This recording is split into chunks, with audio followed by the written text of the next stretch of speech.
Earl Douglas, Ellis Hazel, and Desi Brown. The purpose is to discuss plans for the construction of an upmarket mixed-use development at Farms Estate to be known as Port Daniel.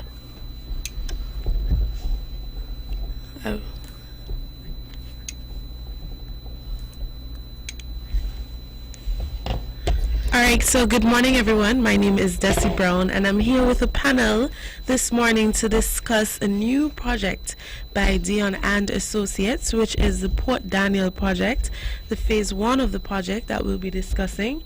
And I have with us the engineer, Mr. Errol Douglas, and Mr. Hazel, who is responsible for, or the consultant on environmental and development planning. So we'll be giving you a brief overview.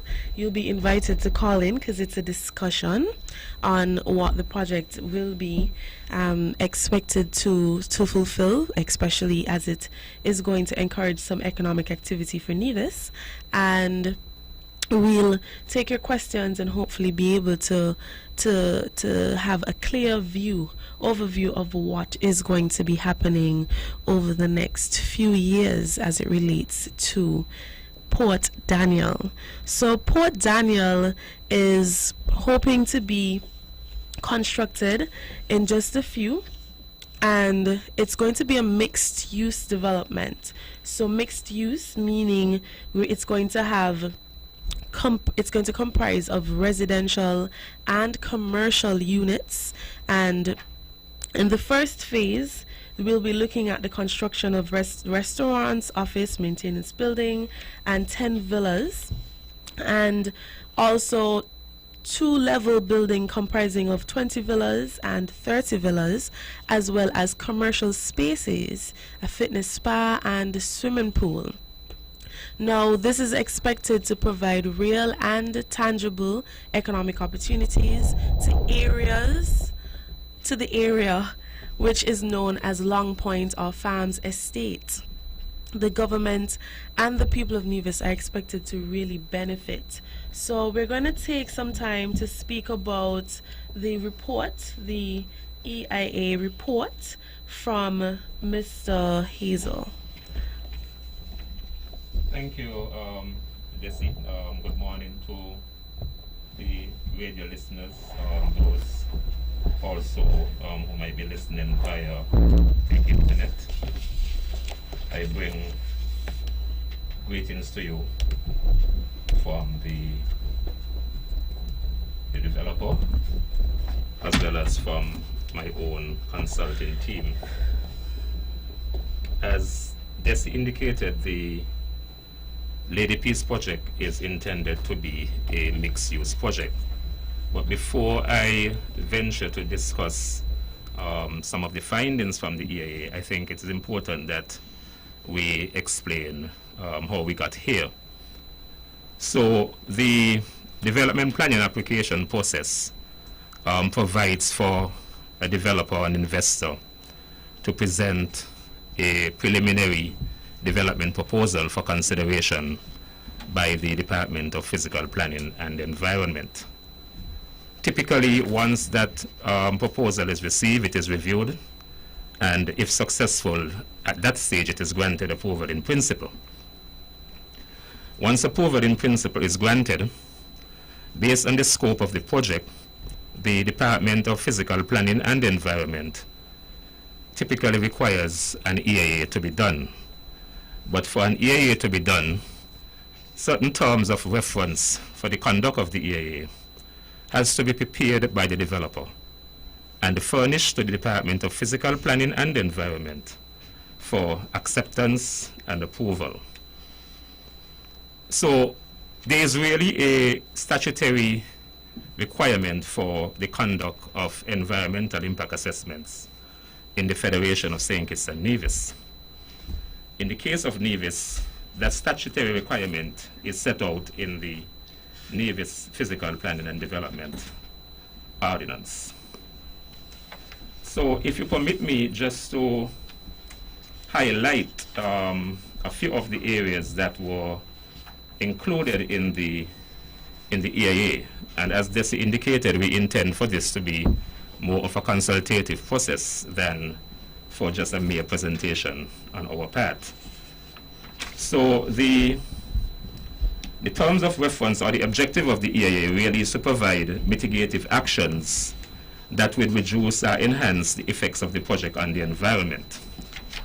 And based on the TOR, the major biophysical issues and significant impacts that were identified include air quality, where the consultant was expected to pay special attention to the proximity of the proposed development to existing industrial and waste management operations at Long Point, including Delta Petroleum's bulk fuel and the sanitary landfill. It required that consideration be given to the assessment of air and water quality and the overall visual impact of the existing land uses on the proposed development and vice versa. The TOR also set out to describe the proposed development, which Desi would have alluded to in terms of the various development components, and generally to determine the potential impacts of the proposed development on the surrounding, both from a physical standpoint and from a socioeconomic standpoint. Yeah. So in terms of task, one of the tasks that was set out in the terms of reference is for public consultation, where the developer was required to prepare a framework for public consultation on the project, including but not limited to town hall meetings. The reason why we're here, obviously, is because the conduct of a town hall meeting in this present environment would not be possible given the COVID pandemic and the requirements for social restrictions, etc. And so it would have been accepted as an alternative for the developer to undertake the public consultation through this medium.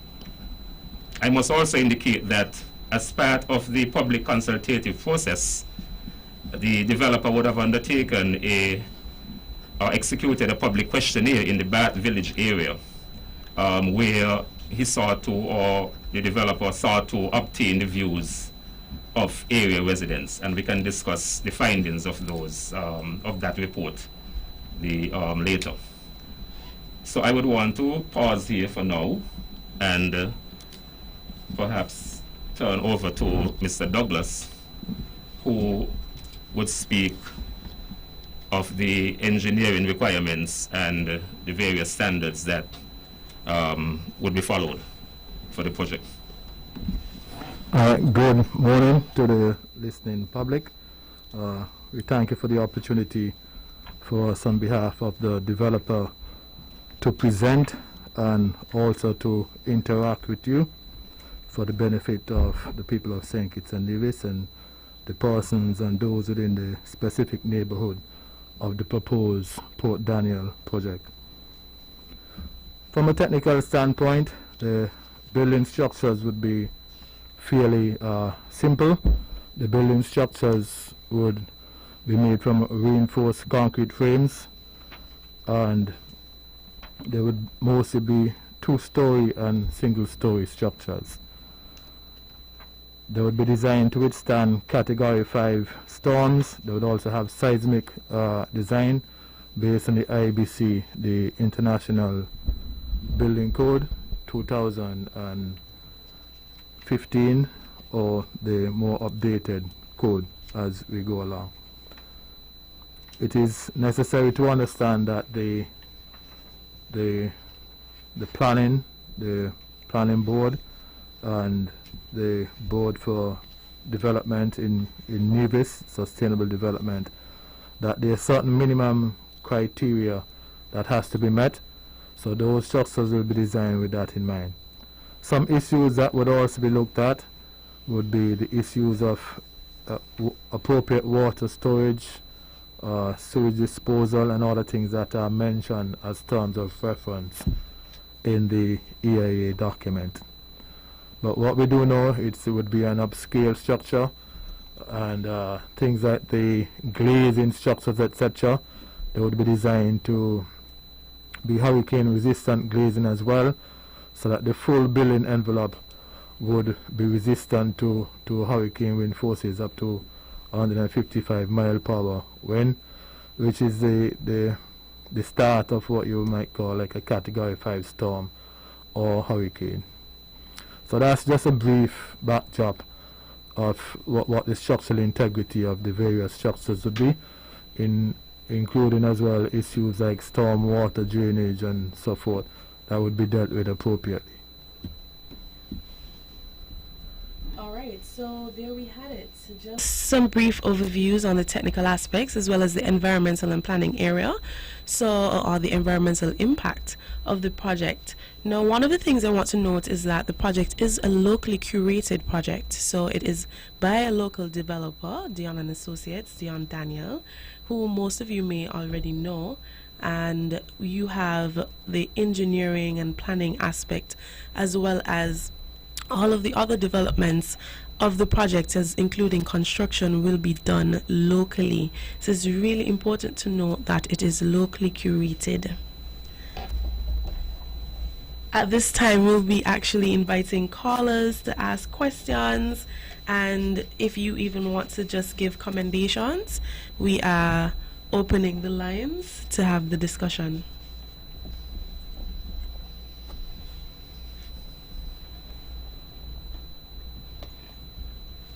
All right, so just so that we can just get some more information on the project, you have one of the architects on the building, someone who really works closely with Dion and Associates, is Anne Hirsch, and the project is expected to have, as Mr. Douglas said, 1- and 2-story buildings which are going to feature several amenities. So you have the residences, you have the commercial centers and so forth, and they have been, although he mentioned the more technical aspect, in design prospects you have the idea of something that is modern and fitting into our Caribbean space. The environment is expected to remain green, have all of this luxury space, but also have that tropical feel to it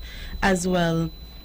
And it's supposed to take up at least 10 acres of land, and it's going to be a one-stop shop that is it's cutting edge, contemporary residences and provisioning amenities, right? So that's very important for you to note. The numbers to call, 469-1616 or 469-1700. That's 469-1616 and 469-1700.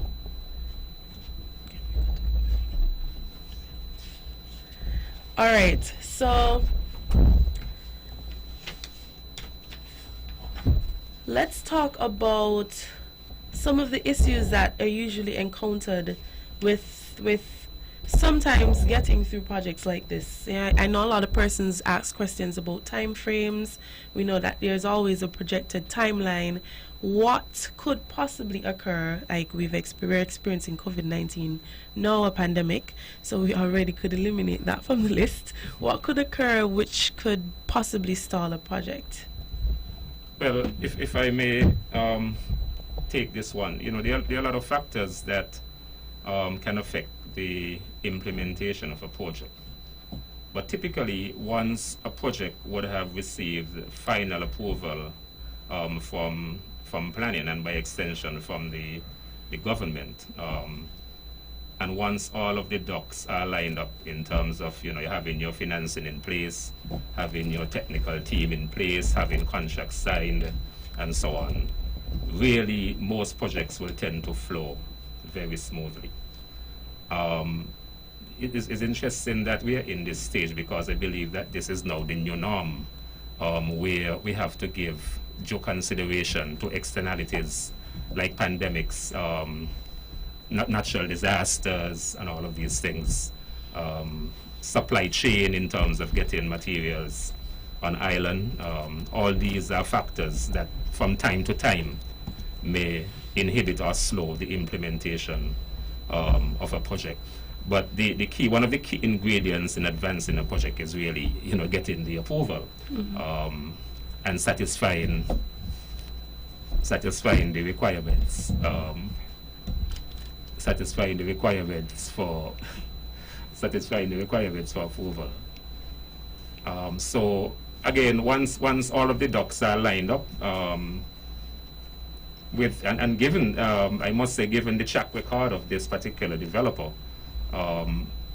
if you look at a number of his projects, you would realize that once he would have received the approval in a very short order, most of his projects would commence. And you look at a project like Belmont Gardens, for example, and in fact, I just passed there on my way to the studios, and I'm pretty much impressed with what I'm seeing there thus far.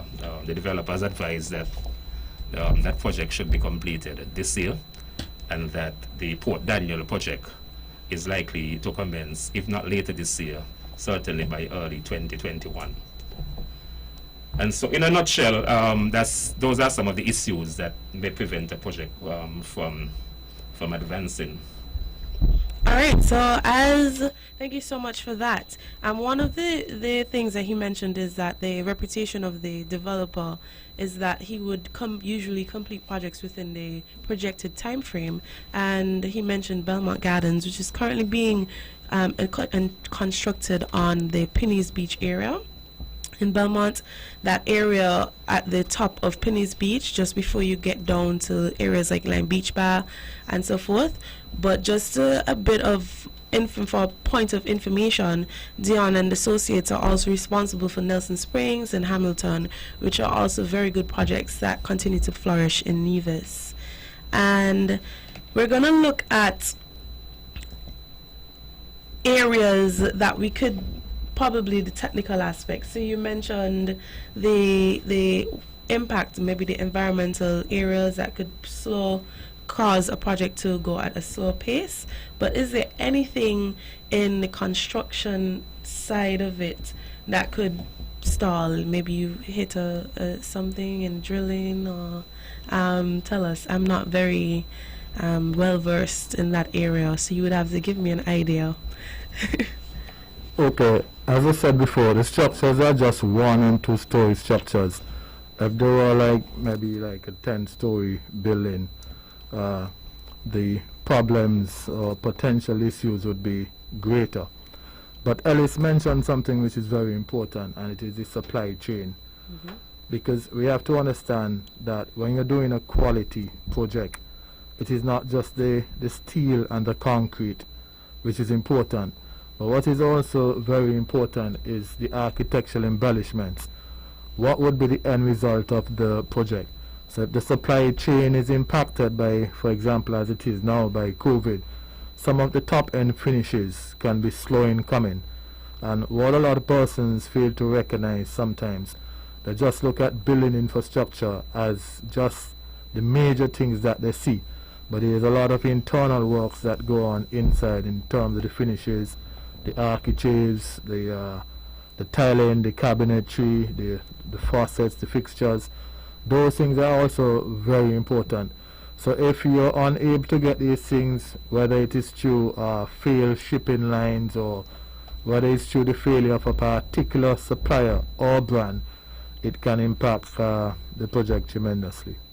All right, so how do you guys really think that this project enhances the area? Because it seems as though there was some discussion about how the distance it is from the town area, as it's located in the farm estate area, Long Point, Nevis. What do you think it's going to feel and look like having completed a project like this? Well, for me personally, I believe that land use planning in this present dispensation blurs the line between urban and rural areas. I think we are too small in the Federation of St. Kitts and Nevis to be emphasizing whether development should take place in town areas or in rural areas. You know, in fact, most of our urban areas already, you know, at stretch in terms of carrying capacity for development. So in the context of Nevis, for example, where geographically everything is within a very limited drive time, from that standpoint, I believe that the site that we're here speaking about is a good enough site for the undertaking of a project of this nature. What you would have had coming out in the scoping exercise for the conduct of the EIA were issues to do with the perceived proximity of the candidate site of the development parcel to other land uses at Long Point. But one of the things that we, after investigating the various environmental parameters, we came to the conclusion that even though the existing site appears to be undeveloped now, once the Port Daniel project is implemented, it is likely to use a colloquial term, it is likely to up the value of that area. All right, so we have a caller. We will be taking that call now. Good morning, caller. Yes, good morning. I'm just inquiring where exactly the location of the proposed project, where exactly is it in? Okay, so we are sitting in the studios of One Radio as we speak, and there is the area is called Farms Estate. There's actually a dirt road that runs from One Radio going towards the Long Point area. If you traverse that area, you would realize that over the years, some illegal dumping of waste was taking place.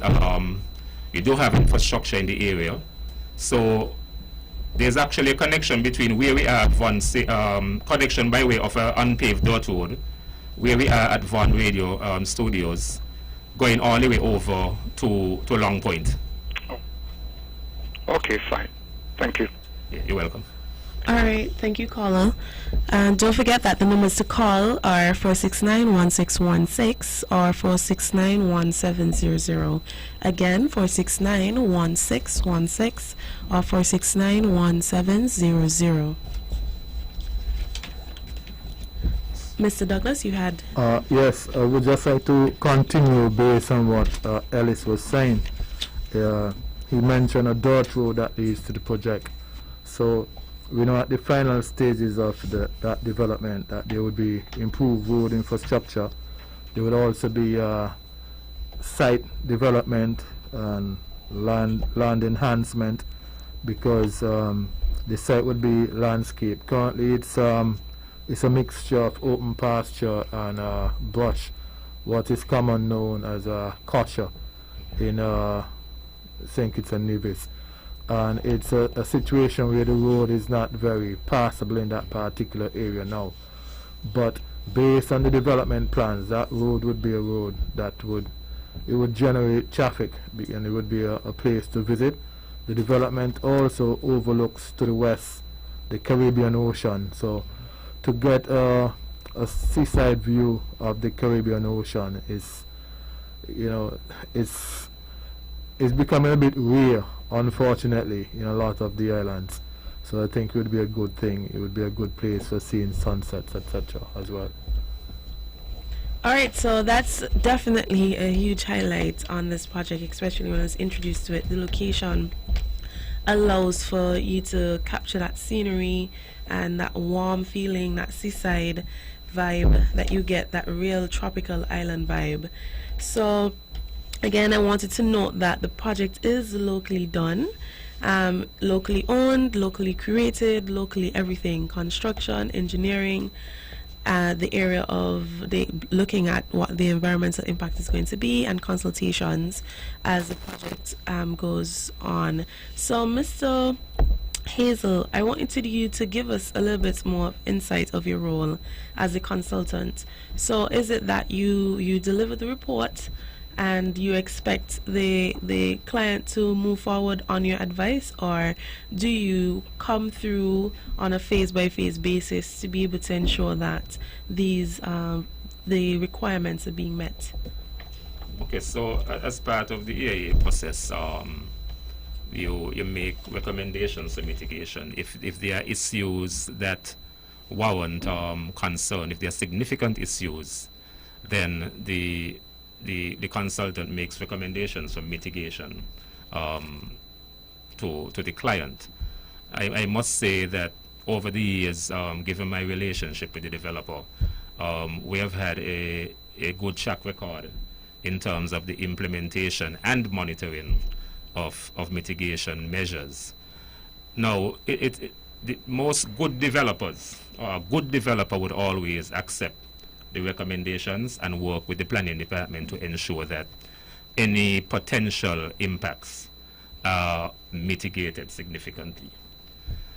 Where developers do not accept the recommendations of either the consultant or the planning department, issues normally arise. All right, so we have a caller. Good morning, caller. Morning. Good morning. Yeah, I have an idea where the area is, but over there is eroded real bad. So I'm wondering if they might do some reclaiming of land. Well, at this stage, no land reclamation is envisaged. The area on which the development is to take place actually has a setback from the cliff line, and so we do not anticipate any issues as it relates to erosion along the cliff line as a result of extreme weather or anything of that nature.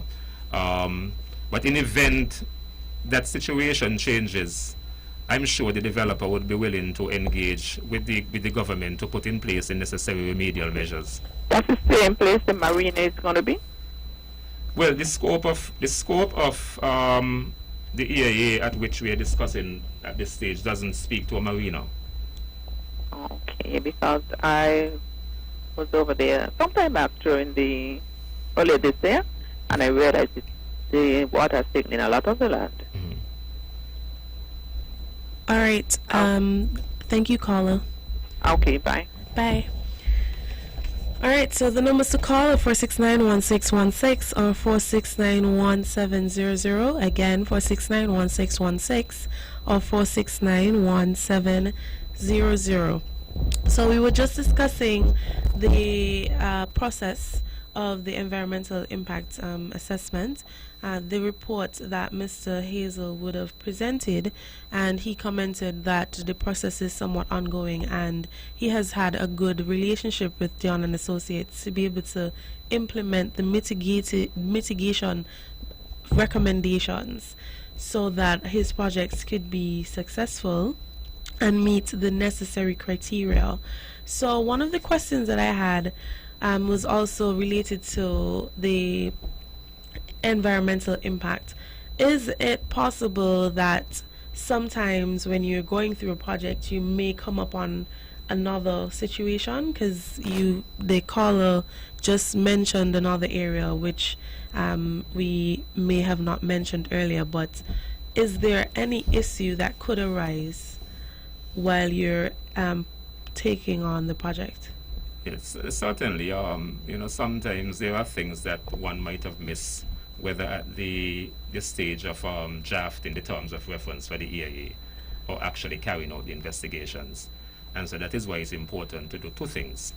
Once the project would have commenced, it's important that whoever the consultant is and the technical team, that they conduct regular reviews of the project. Critically also, as part of the overall EIA process, it's important that after a project would have been completed, that you conduct certain monitoring exercises to ensure that the very same mitigation measures that you recommend are effective. All right. So we have gotten an overview of the environmental impact. We've looked at the technical areas. Is there anything else you would like to add, Mr. Douglas? Yes, based on what the caller said, it's interesting to note that persons are very interested in projects that surround them, and that is very good. And what you realize is the particular area is rocky in nature, and the areas with the setback has a fairly high elevation. But if there are any issues, then the developer would look at matters related to soil stabilization from a land-based perspective as a first initiative, as for any mitigative action if necessary or if required. All right. Thank you. So we're just going to go back over what the projects, for those of you just tuning in, what we're looking at. We are currently looking at a new development by Dion and Associates that is called Port Daniel. And the phase that we're discussing today in technical and the environmental impact terms, we're looking at what the development is going to be like over the next few years, or the development of the project is going to look like. So we can expect the construction of a restaurant, an office, maintenance building, 10 to 30 villas, as well as commercial spaces, a fitness area and spa, and a swimming pool. Now, in earlier discussions, we mentioned that the site will have 1- and 2-story areas, and I'll break here as we have a caller. Good morning, caller. Hi, good morning. Is this project a citizenship by investment project? Yes, it is. Oh.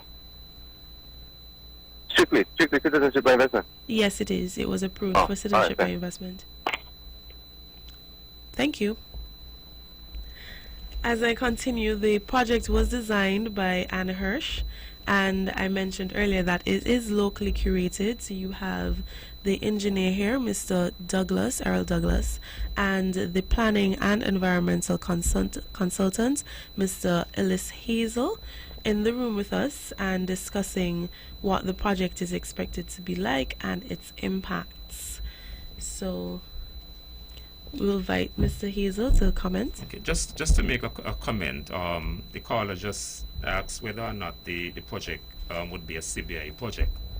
And I think that is a very, especially given where we are with the COVID-19 global pandemic, because there are some pundits who think that the CBI program may very well collapse. But I am one of those persons who is optimistic. And given the design, the layout of this particular development, where the buildings are separated, there's a low density development form, I believe these are the projects that are going to be the successful projects going forward, because of the development density, the fact that you can practice safely social distancing throughout these within the development space. So, even though it is a CBI project, I think it can be, we have the opportunity to make it a model for development projects going forward in the Federation of St. Kitts and Nevis. All right, thank you for that. Just a few more of the amenities. You have a deli, a superette, a laundry facility, a spa, fitness center, coffee shop, beach bar, office, and reception area. All right. So while we await any further calls, I mentioned previously that as part of the consultation process for the project, a questionnaire survey would have been administered, and some 12 questions were asked. I would not run through all of them, but we would have asked the respondents on a scale of 1 to 6, 1 being very much satisfied, 5 being much satisfied, 4 being somewhat satisfied, 3 being somewhat dissatisfied, 2 much dissatisfied, and 1 very dissatisfied. The questionnaire was administered to a population of 30 respondents, and the general results are that from the analysis of the results of the questionnaire, that 20% of the respondents indicated that they were very much satisfied with the proposed development. 53.3% indicated that they were much satisfied with the proposed development. 23.3% indicated that they were somewhat satisfied, and only a mere 3.3% indicated some level of partial dissatisfaction with the project.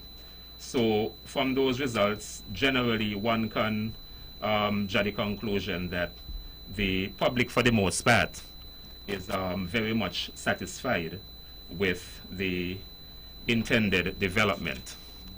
Now, some of the questions that were asked to the respondents were, for example, if they were satisfied with the type of development being proposed, if they were satisfied with the proposed development itself, the suitability of the land, potential impacts on the coastal environment, potential impacts from, let's say, the perceived proximity to both the sanitary landfill and Delta Petroleum Bulk Terminal, loss of habitat of wildlife, opportunities for employment, opportunities for the community itself, or conflicts with the community, and the economic benefits to be derived. So those are some of the general areas that were covered under the questionnaire survey. All right, thank you, Mr. Hazel. So, a caller requested earlier that we explain the location, and it was indeed explained, but I just wanted to mention that for those of you who are still unaware of where the location is, it is conveniently situated in the southern coast of the island. So it's on the outskirts of Charlestown, and it's a protected open ocean area which features natural deep water basin. So it's on the outside of Charlestown, located in the southern coast of the island. It's a 10-acre property which is a mixed-use development which is going to boast of cutting-edge contemporary residences and provisioning amenities. And we're here again talking about the technical aspects as well as the environmental impact. You're invited to call, and the numbers are 469-1616 or 469-1700, 469-1616 or 469-1700.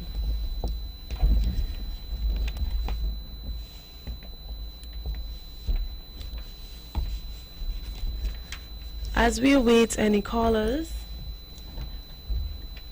Yes, so I think one of the things to note is that the developer would have already submitted the environmental impact assessment report, or the environmental impact statement, to the planning authorities and Nevis. And the approval of the EIA, or the acceptance of the EIA, forms part of the final approval process for the project. All right, thank you so much. Yes, I would just like to mention that I have, this is not very technical, but I've worked with the developer for the past 25 years on various projects, some residential, some mixed use, commercial, like the Belmont, the Hamilton, and a few others. And I know the developer has a tenacity to move forward. So I think there's a caller. Yes, we have a caller. Thank you. Yes. Good morning. Good morning. In respect being that the area is close enough to the dump site, do you think it would have an impact on the project? Thank you for that question. Mr. Hazel will address again. He spoke to it earlier in his statement. Okay, so the general, we are satisfied that the impact of the Nevis Solid Waste Management sanitary landfill on the proposed development is acceptable and can be effectively mitigated. Some of the issues, for example, we know that the site, the landfill site, is located generally southeast of the site, and that barring any seasonal reversal of winds, given that the prevailing winds are from the northeast. Under any normal conditions, the let's say fumes from the landfill are unlikely to affect the project. At ground level or near ground level, there's a recommendation for the developer to install the necessary landscaping that would pretty much mitigate, any sort of nuisance in terms of vistas or aesthetics between the landfill and the proposed site. But we are satisfied that the site is sufficiently distant and that there are practical mitigation measures that can be employed. We note that, generally landfills present a number of challenges or a number of issues, from water pollution to toxic chemicals, dust, etc., or from the off-gassing of methane as the waste decomposes, as well as the presence of disease vectors such as rodents and flies and other nuisance factors related to atmospheric fouling.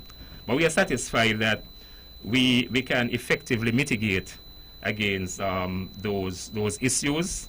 Again, remember, developers do not work in isolation or in vacuum. They usually work with stakeholders around them.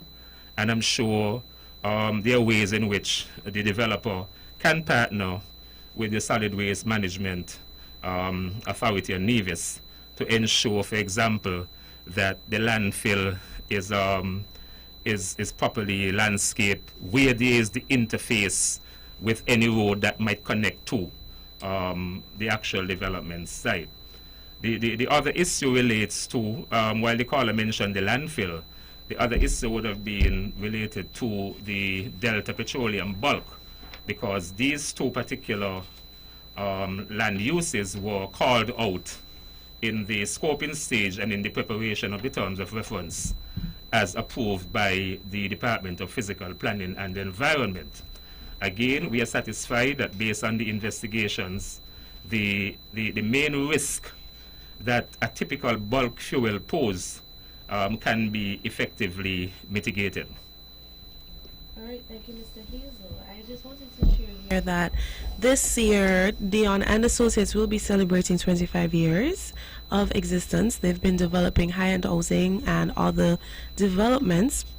Dion and Associates have built over 300 homes and are known for the quality of their construction and reliable services. So their most recent developments would have been the Hamilton Beach Villa and Spa, prior to the current one that's building that would not have received any awards as yet. It's not being fully executed, but the Hamilton Beach Villas and Spa was voted Waterside Development of the Year in 2017, and its developer, which is Dion and Associates, was voted Developer of the Year at the 19th International Caribbean World Awards. So this speaks to the reputation of the developer. Shortly after that, Dion Daniel himself received the Lifetime Achievement in Property Development in Nevis at the 20th International Caribbean Awards. And Dion and Associates is also the recipient of Caribbean Business Awards 2017's Excellence in Real Estate. So as we speak on reputation and the ability to execute a project of this magnitude, we could say very well that Dion and Associates has the awards and accolades to prove that he is at the top of the bar. We have... I just wanted to interject, because I don't want the general public thinks that we're here to promote Dion Daniel.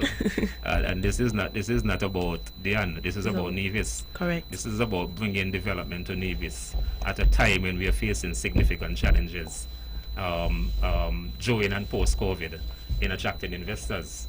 And I think the fact that we have a project like this that is likely to create employment during the construction phase for some 50 people, and during the operation phase for another 25 to 35 people, that is significant.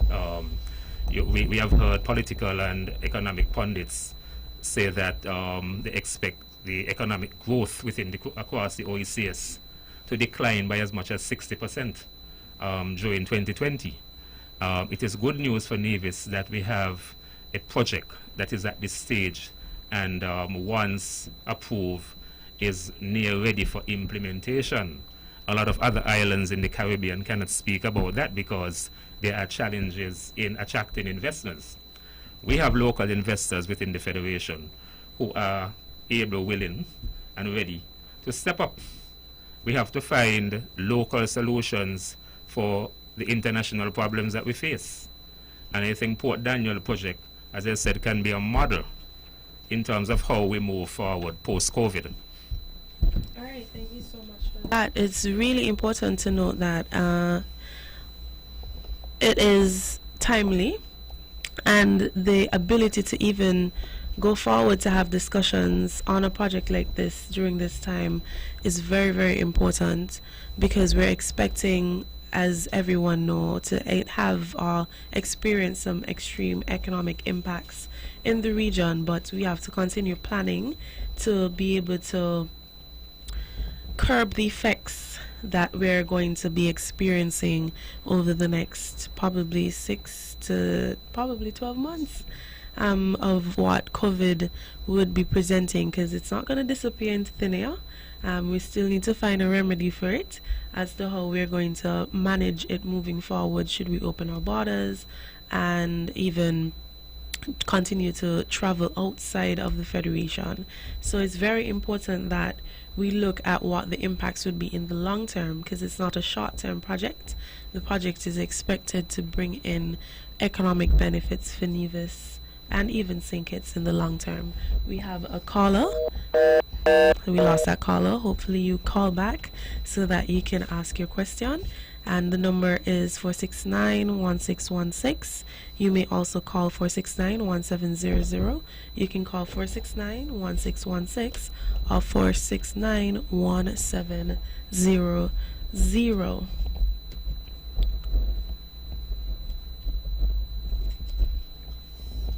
So when Desi was speaking about the economic impact, it just came to my mind that we have not mentioned what the initial economic outlay would be. The Port Daniel project is expected initially to cost in the region of US $35 million. So that is a significant injection into the Nevis Island economy during the actual implementation phase. All right, thank you. Thank you for that. So that's the investment requirement. And as a caller called earlier, with my familiarity with the Citizenship by Investment Program, it allows for our developers to be able to tap into funds that would help them to accelerate the rate in which the project is executed as well. So it's really important to note that although with the stigma, we could achieve, or we have been able to achieve so much as it relates to development in the Federation through the Citizenship by Investment Program. So having applied for this application to have the Port Daniel fall under the Citizenship by Investment Program, or one of the projects approved by the government through the Citizenship by Investment Program, it is expected to assist with the implementation of the project, the execution, construction, and so forth, so that it could be a reality for the people of Nevis as well. And the numbers to call: 469-1616, 469-1700. We are almost out of time, but if you are interested in asking a question or paying commendations for the project, you can call 469-1616 or 469-1700. All right, so just to wrap up our discussion, we're currently looking at Port Daniel, which is expected to be a mixed-use development, residences and commercial areas, taking up 10 acres of land, costing approximately $35 million to be executed. It will feature 1- and 2-story buildings, which would be not only residences but restaurants, deli, superette, laundry facility, spa, fitness center, coffee shop, beach, bar, office and reception areas, and a swimming pool. And to look at the project, we are going to have it included on the Dion and Associates website, which is dionassociates.com. You may feel free to contact us, ask your questions if you have any questions, or we may have another forum like this to be able to discuss should there be any discussions that arise around the topic. And as I was discussing earlier, the 10-acre property was designed by Anne Hirsch, and it is expected to be a cutting-edge contemporary residences, which is going to capture that tropical, nice environment that's located on the southern coast of the island. And Long Point, as some of you may know, and for those of you who don't, is located in the area, and that's on the outskirts of historic Charlestown. So with us today we had Mr. Errol Douglas, who spoke on the technical aspects of the project, what we can expect it to look like through the construction phase, what are the things that help us to get through it. When it's finished, we have to look at the areas of putting in all of the finer details, the cabinets, the sinks, the tiling and so forth. And we probably looked at the areas that could possibly cause a project to slow down, and we're not expecting it to slow down, but just in case there's a hiccup, the general public can expect a few things may happen if we experience a natural disaster, if we come up on something that may have been an oversight. As we know, we are all humans and we try to get through things as well as possible, but these professionals are exceptional. We have a caller, so good morning, caller. Very good morning to you, your guests and your listeners. Good morning. I joined your program late, and it appears to me that you have touched a bit on the Citizenship by Investment program. Yes, we did. What's your question? Right. A little question I have is this. We have been hearing quite a bit about CSME, that is CARICOM, Single Market and Economy. We within the OECS, we form the Organization of Eastern Caribbean States / the Eastern Caribbean Currency Union. And I can recall that my late great Prime Minister, Comrade Maurice Bishop, came to Basseterre in 1981 and signed the Treaty of Basseterre, which birthed or formed the Organization of Eastern Caribbean States, of which we have the 4 islands in the Windwards and the 4 islands in the Leewards, which make up the Eastern Caribbean Central Bank. Mm-hmm. I have been in the Federation here for the past 26 years, having come here on the 2nd of May, 1994. And one of the things that has been burning me over the years is to hear people using the expression, you bang the water to come here and you're not from here. I can tell you that in Grenada we do not say that to people. In Grenada what we tell people is we have absolutely no visitors because everyone is treated as a guest, G-U-E-S-T. So I find it very difficult and a bit low down your volume and a bit painful to understand why when we come from other islands okay, and caller, we contribute have to the economic growth approximately and development of the Federation and other islands throughout the Caribbean, people are making those negative comments in that we as citizens, we pay land tax, we pay vehicle tax, we pay insurances, good. And we contribute to the growth and advancement of the economies of the islands. Caller? You're asking something? Yes. Do you have a question? We're just about 1 minute. I would like to know why citizens of St. Kitts in particular like to target those of us who are from the islands, down the Windward Islands and other islands, and always quick to say that we banged water to come here and we are not from here, when we contribute even more to the advancement and growth of the economy of St. Kitts than they do. All right, and thank you. they also fail to realize that all of us in the Caribbean, our foreparents, all world came to the Caribbean through the transatlantic slave trade. Caller, good. So we are Caller, dependent of those slaves. Caller, I have to cut you now because That's we're okay, out man. of That's okay. we're I out think of I time. got my point across. You All have a right, blessed day. all right. Thank And you a safe very one, much. too. Thank you, but the point is really beyond the scope of the project that we're discussing. We're discussing Dion and Yeah, well, Associates. I follow that, but I just thought that I should get that out because I think it is very unethical for people to be Okay, thank you, referring to caller. others where we are talking about CSME, the Caribbean Single Market and Economy. We share the same central bank. We share so many things in common. All right. We all contribute. All right. But yeah, they're looking to humiliate, embarrass. All right. Thank you, Yeah. caller. Thank Yeah, you, I caller. think it is bad. And Thank to you for stop it. calling. We'll Yeah. we'll All have right, God to- bless. Thank you. All right, thank you. So, as I mentioned, we're discussing Port Daniel, which is a mixed-use project, and I think we've reached the end of our time. All right, we missed. All right, so as we were discussing earlier, that Port Daniel is a mixed-use project or development that is going to feature cutting-edge residences as well as provisioning amenities, and we looked at the technical aspect as well as the environmental impact assessment this morning. Should we have any callers that are going to ask any questions related to Port Daniel, the technical aspect and so forth? We have a caller. Good morning, caller. Good morning. Thank you for exposing this information to those of us who would not have been able to attend in person. I just want to say I congratulate Dion on his efforts. He's a young man that we've seen come up in this country and has taken on gigantic efforts and have done quite well.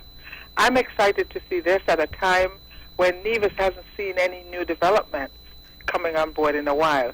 So I'm really excited to hear about this. We know from Dion's efforts in the past that he delivers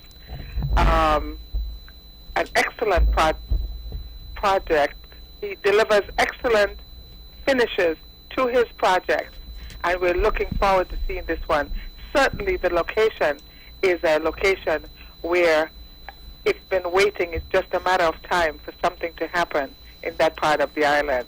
And I'm hoping that with this one online, we would see others coming online in this part of the island. Thank you so very much for the information, and congratulations to Dion. All right, thank you so much for those commendations. I have one quick question. If you mentioned it before, I did not hear it. I may have come on too late.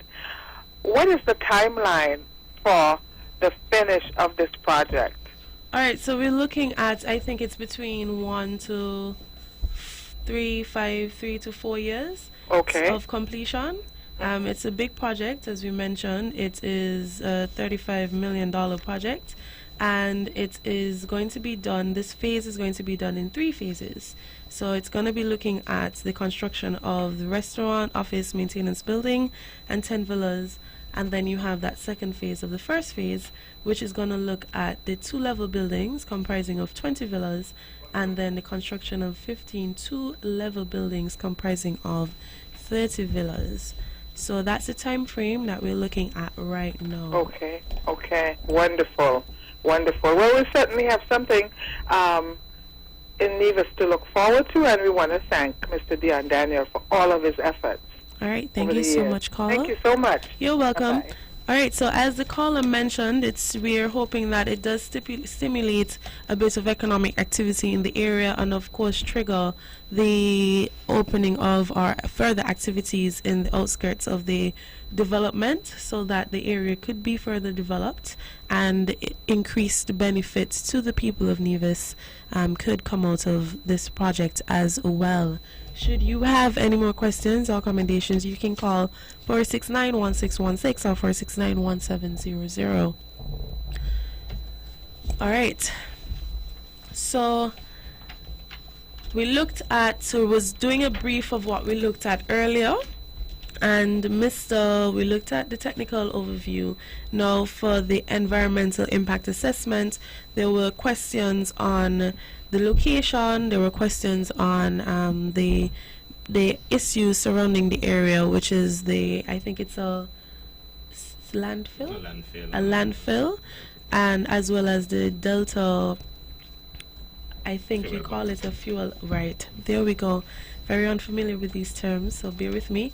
And Mr. Hazel pointed out that there would have been some suggestions as to how they can mitigate these issues, and currently looking at a possible successful execution of the mitigation. And for the project to have been approved, they would have had to submit this environmental impact assessment report so that the Office of Planning could be able to assess it and be sure that all of the things that are being suggested can come to fruition.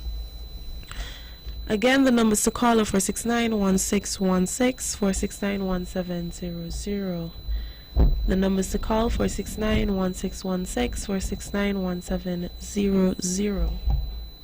So while we await callers in the conduct of the EIA, in terms of how we assess impacts, we looked at whether the impact is localized as opposed to extensive, and this refers to the magnitude of impact in terms of geographic extent, how far and particular impact factor might reach. We look at whether or not an impact is reversible or irreversible, which evaluates the extent to which a particular environmental factor can be returned to its pre-project state. We looked at short-term versus long-term. We looked at avoidable versus unavoidable. Most avoidable impacts are site-specific. The unavoidable impacts are those that are off-site related. So, for example, any, for want of a better expression, any negative impact on site at the landfill is something that the developer has no control over, and that is an unavoidable impact, but it still can be in a way effectively mitigated. We look at those impacts that are mitigable and those that are not. And again, in looking at mitigation, we always have to consider the cost effectiveness and practicality of mitigation measures. And throughout the EIA process, you always assess whether or not an impact is significant or insignificant with regards to environmental change. Again, some of the areas investigated in the scoping stage included air quality, water resources, waste management, land use, landscaping and aesthetics, stormwater management. I think Errol would have mentioned some aspects about stormwater management, infrastructure and services. And I pause here because infrastructure and services are key to the success of any development. Very often we tend to forget about water, and we know that across the entire Caribbean basin, we have been having issues related to water service deliverability and reliability. And so, as part of the exercise, and I know Errol is involved in the design of the potable water distribution system, we have to ensure that we continue to develop our infrastructure networks within the Federation to ensure that opportunities such as Port Warner are not handicapped. All right, thank you. Port Daniel. Port Daniel, sorry. Right. Right. So, if you have any questions, 469-1616, 469-1700, and we're talking about Port Daniel, a project that is expected to fall under the Citizenship by Investment program to be able to facilitate the development of this mixed-use project to feature residences as well as amenities, looking at laundry facilities, fitness and spa, swimming pools, restaurants, deli, a beach, bar, office and reception area.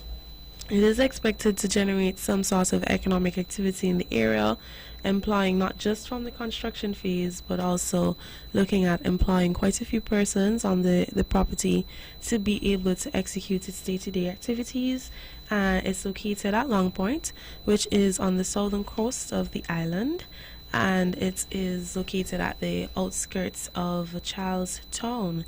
So as we look at that, the project is expected to be delivered across 3 phases, probably between 3 to 5 years, and usually somewhat these projects kind of also depend on the rate of investment as well. So we're looking at the first phase as the construction of restaurant, office, maintenance building, and 10 villas, with the construction of 10 two-level buildings comprising of 20 villas at phase 2, and the construction of 15 two-level buildings comprising of 30 villas. That's the final phase of the project. Now, the project is to be executed by Dion and Associates and his team, which are all local beneficiaries of the project, and designed by Anna Hirsch. It's a 10-acre property, and as we said, it's a one-stop shop. Nice luxury development that is going to capture everything Caribbean about the island of Nevis, and of course I expect the activities to extend itself to St. Kitts with our close proximity, so that you can generate activity on both islands. So Port Daniel, we're discussing. If you have any questions, our inability to have a town hall meeting is the reason that we're here. So any questions, concerns, or commendations, are you invited to call 469-1616, 469-1700. I'm in the studio with Mr. Errol Douglas, the project engineer, as well as Mr. Ellis Hazel, the planning and environmental consultant on the project.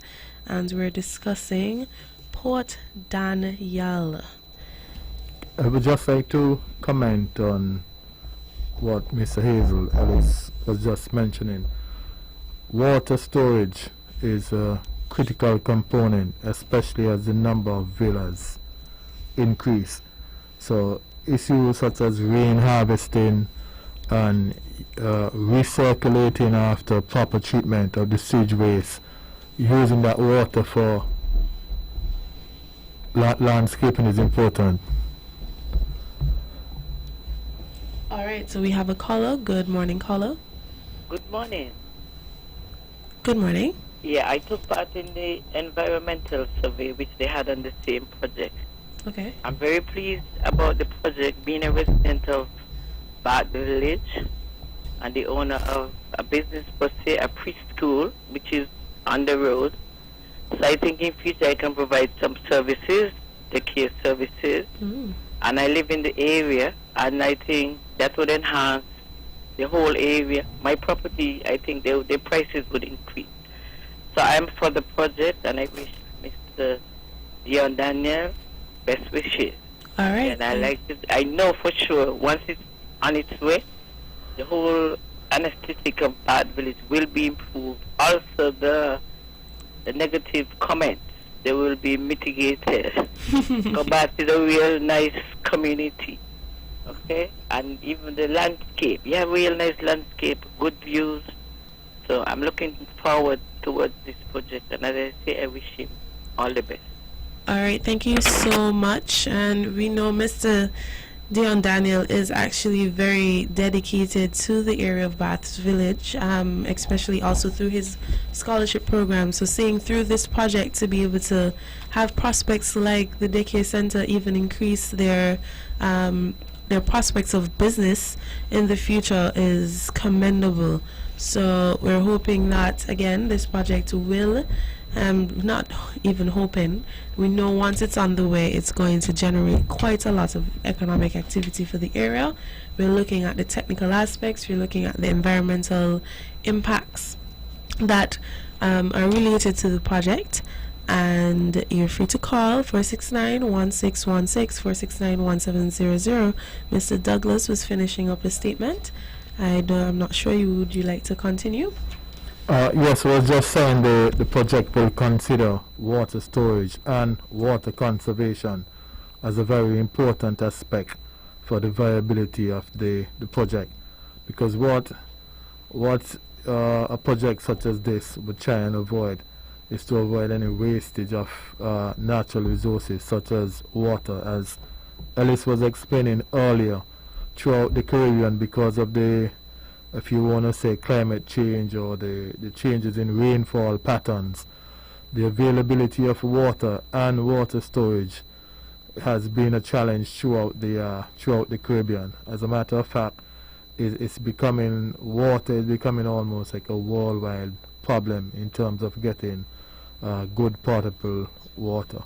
So it's a major consideration for the project, both in terms of the selection of the devices, the fixtures, etc., and the way in which the wastewater will be managed, the way in which rainwater would be harvested, storage and usage of water throughout the project. All right, thank you so much for that point. We're inviting callers to call 469-1616 or 469-177-1700. Sorry, it's 469-1700 or 469-1616. If you have any questions that you would like to ask, any concerns, any commendations, call 469-1616, 469-1700. We have a call on the line. Good morning, caller. Good morning. Do you have any idea how soon you all might seek approval for this project? Well, the approval, the application, the development planning application is before the Department of Physical Planning and Environment. The conduct of the EIA is part of the requirement for final approval. We would have recently, or the developer would have recently submitted the report.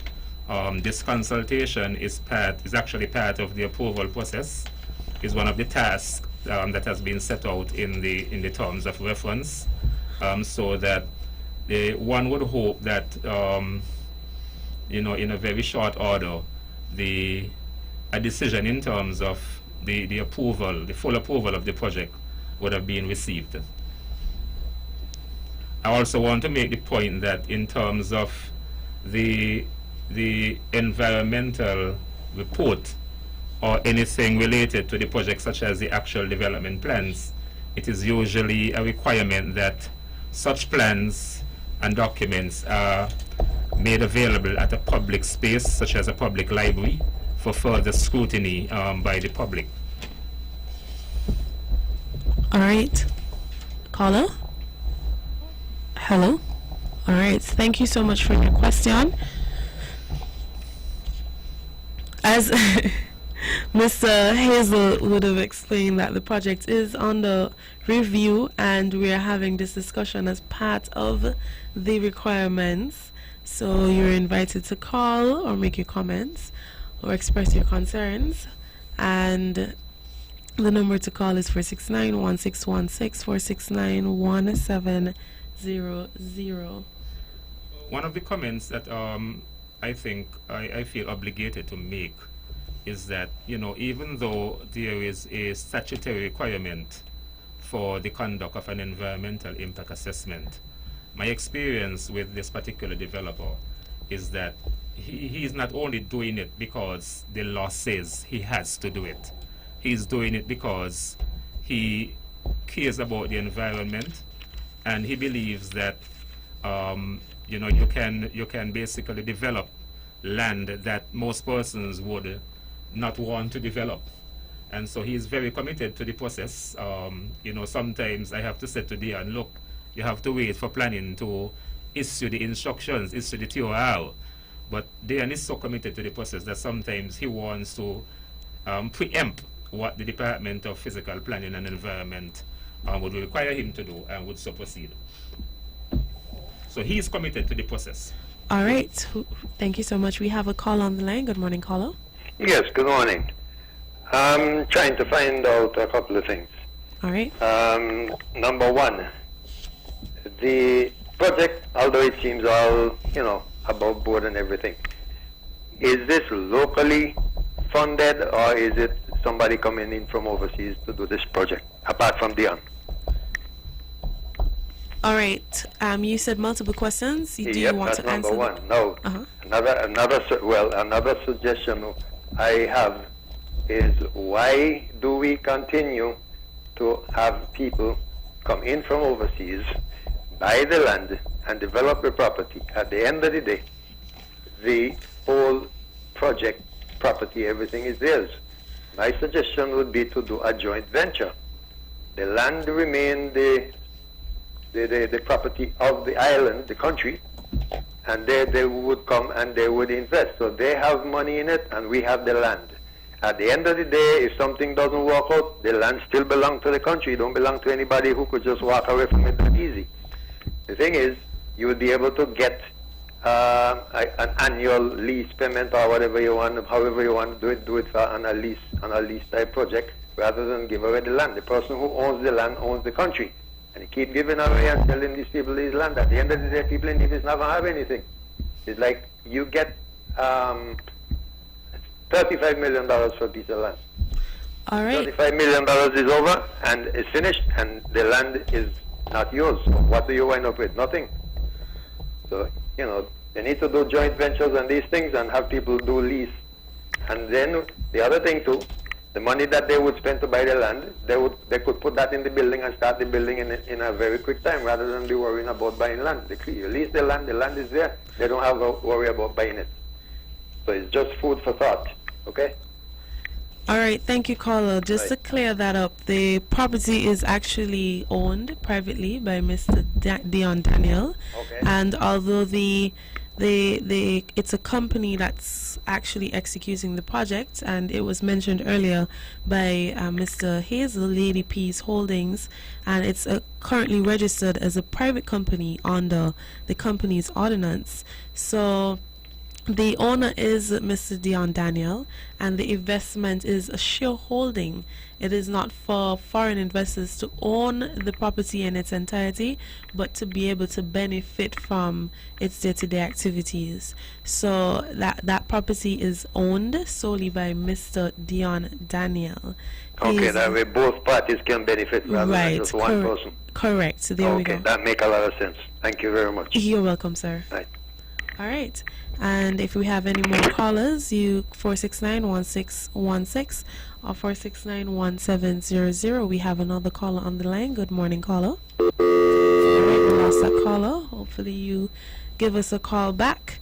And we were... I think the caller made some good suggestions, not specific to this project, but in terms of how within the Federation of St. Kitts and Nevis, we can actually empower our own people to benefit from, whether it's foreign direct investment, whether through a joint venture or whether through share equity, using land as a vehicle to really ensure that our people get a good piece of the economic investment pie.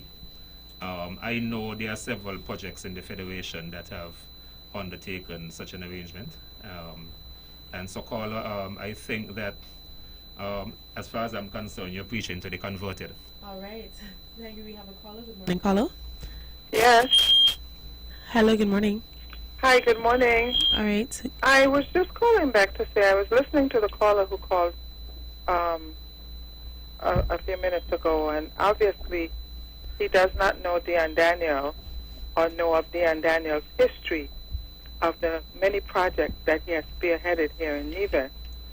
Dion Daniel, as we all know, usually does his own thing, not under anybody else's name or being the background person. That is one of the reasons why we're extremely proud of Mr. Daniel and his accomplishments. I would like to encourage Mr. Daniel to continue, and any other division or Kittitian who can do something like this, please do. We need local investment.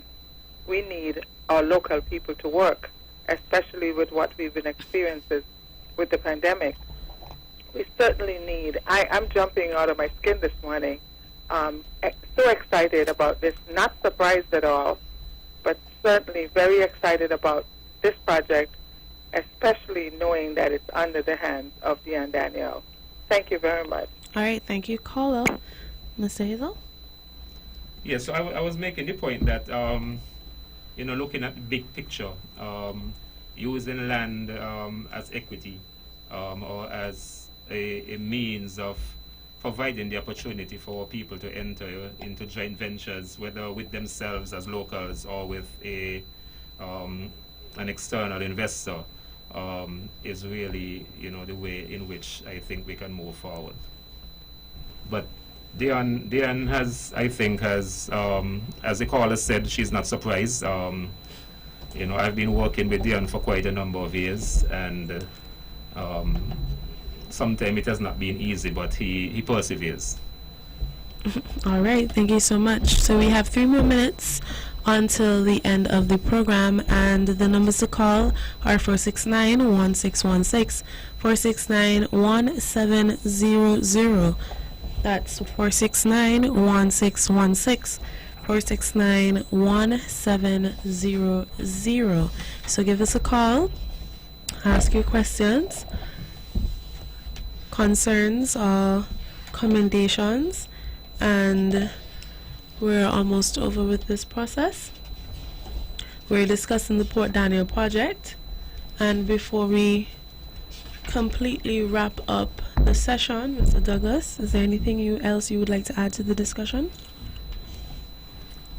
Well, we are happy for the contribution, comments and questions from the general public, because as Mr. Hazel mentioned earlier, it is a process, and it's a process which would help, because there may be areas that can be enhanced, and by interaction, it's all part of an improvement process. All right, thank you so much. That is very, very true. Dialogue is important for us to be able to get all the perspectives and include them or take them into consideration before the full execution of a project of this nature that is going to impact the people living in the area and in Nevis.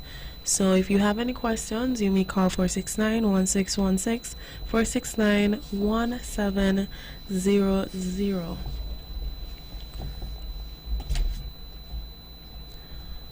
All right, so as we come to the end of this discussion, I would also like to thank everyone for calling and for making their input. We see it as a very valuable process and important to be able to get through the other end of this approval of the project. And so be it that the feedback has been very positive. It seems as though we've looked at almost all the areas of consideration that should have been taken into account while doing assessments in different areas so that the project is successful. And Port Daniel, once again, is a solely owned project by Mr. Dion Daniel and seeking approval under the Citizenship by Investment program, as well as by planning and lands to be able to execute the project of this nature, which is to be a mixed-use development for residents and for residential access as well as for commercial activity. And the project was designed by Anne Hirsch, and it is expected to be a modernistic example of what we can see in our new Caribbean society. It is to have a long-term impact executed in 3 phases, which is to see the investment of some $35 million to be able to execute it and generate activity. So once again, we would like to thank everyone and thank Mr. Errol Douglas as well as Mr. Ellis Hazel for sitting with us today and informing you guys thoroughly on the impact of the project and what we can expect once this project goes forward. Thank you so much for having us on radio. We appreciate it. You guys were very accommodating and helpful in the process, and we hope that should we have to do this the next time, it would be a wonderful process as well. Thank you so much. Thank you. You were just listening to a live radio consultation hosted by Radio Peace Holding Inc. with hosts Errol Douglas, Ellis Hazel, and Desi Brown. You're listening to Vaughn Radio from the Federation of St. Kitts Nevis. It is now 11:31.